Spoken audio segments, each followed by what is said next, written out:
লালমনিরহাটের তিস্তা ও ধরলা নদী ভাঙনের খবর জানাতে আমাদের সাথে যুক্ত হচ্ছেন সহকর্মী মিলন পাটোয়ারি। মিলন, কি পরিস্থিতি দেখছেন সেখানে? নদী পাড়ের বাসিন্দারা কি বলছেন, আর ভাঙন রোধে কি ব্যবস্থা নিচ্ছে পানি উন্নয়ন বোর্ড? মুন্নি লালমনিরহাট জেলা তিস্তা এবং ধরলা নদীর প্রায় 26টি পয়েন্টে ভাঙন দেখা দিয়েছে বলে পানি উন্নয়ন বোর্ড আমাদের জানিয়েছে।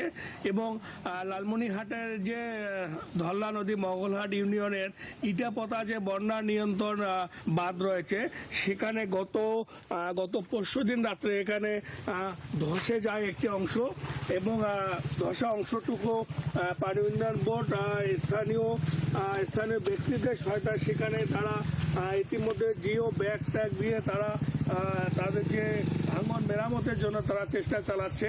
তবে ধরলা নদীর ক্ষেত্রে যেহেতু ধরলা নদী বন্যা নিয়ন্ত্রণ বাঁধের বিভিন্ন অংশে আমরা লক্ষ্য করেছি যে রেইনকোট দেখা দিয়েছে, বৃষ্টিতে অনেক অংশে ভেঙে গেছে। তবে যদি যেহেতু এখন বন্যার মৌসুম চলছে, এই মৌসুমে যদি এই বন্যা নিয়ন্ত্রণ যে বাঁধকে যদি রক্ষা করা না হয়, তাহলে সেক্ষেত্রে বাঁধ কোনো অংশে যদি ভেঙে যায়, তাহলে ধরলা নদীর পানি রত্নাই নদীর পানি সংযুক্ত হয়ে লালমনিরহাট শহরের দিকে প্রবেশ করবে। তবে যে পানি উন্নয়ন বোর্ড জানিয়েছে যে ধরলা নদী প্রায় 9 কিলোমিটার জন্য তারা ইতিমধ্যে একনেকে একটা প্রস্তাব দিয়েছে, কিন্তু একনেকে প্রস্তাবটা এখনো অনুমোদন হয়নি। তবে যদি অনুমোদন হয় তাহলে কাজ শুরু হবে। তবে কবে অনুমোদন হবে এবং ইতিমধ্যে যেভাবে বন্যা প্রাথমিকভাবে দেখা দিয়েছে, সেক্ষেত্রে নদী ভাঙানোর তীব্রতা দেখা দিয়েছে ধরলা। এছাড়াও যে তিস্তার বেশ কয়েকটি প্রায় 17 থেকে 18টি পয়েন্টে ভাঙন দেখা দেওয়ার কারণে সেখানেও প্রায় ঝুঁকিপূর্ণ অবস্থায় পড়েছে। তবে তিস্তার যে মহাপরিকল্পনা যেহেতু এখনো বাস্তবায়নের ক্ষেত্রে কোনো যেহেতু বর্তমান সরকার উদ্যোগ গ্রহণ করেছে, সেক্ষেত্রে তারাও আশাবাদী যে তিস্তা মহাপরিকল্পনা দ্রুত বাস্তবায়ন হবে।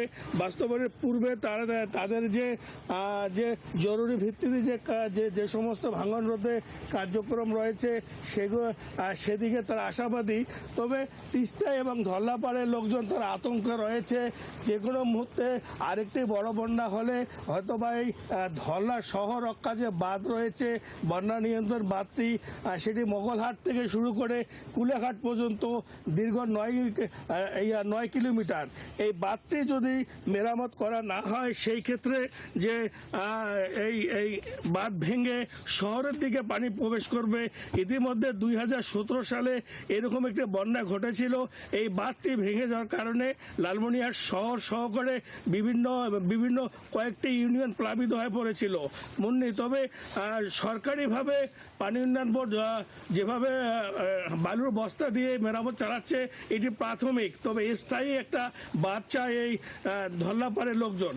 মুন্নি, এই ছিল লালমনিরহাটের নদী ভাঙনের সর্বশেষ মিলন পাটোয়ারি, অসংখ্য ধন্যবাদ। সঙ্গেই থাকবেন। লালমনিরহাটের তিস্তা ও ধরলা নদীর ভাঙনের খবরাখবর নিয়ে মিলন পাটোয়ারি এতক্ষণ আমাদের সঙ্গে যুক্ত ছিলেন।